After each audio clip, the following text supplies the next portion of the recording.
Kjo organizohet duke të gjitha studentët që studiojnë në Maqedoni, ndërkombëtar që studiojnë në Maqedoni, shfaqin kulturat e tyre dhe japin një pasqyrë që si dallimet janë vlerë në Maqedoni.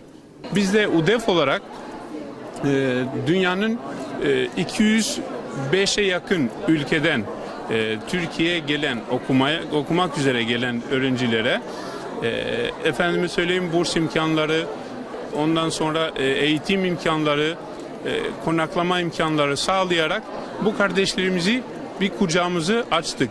Artık vakit geldi. Biz bu meyveleri artık almaya başladık.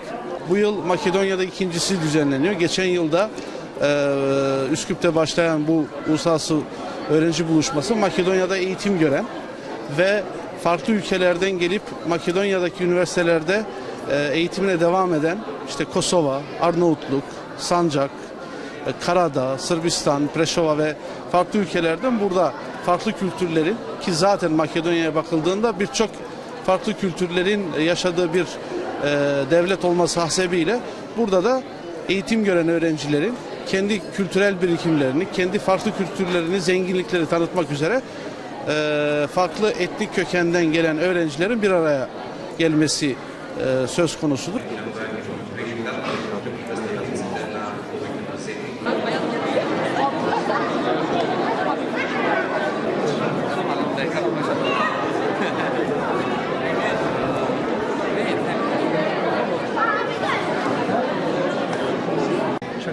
Projekte ve Tuncaşme Nıtar.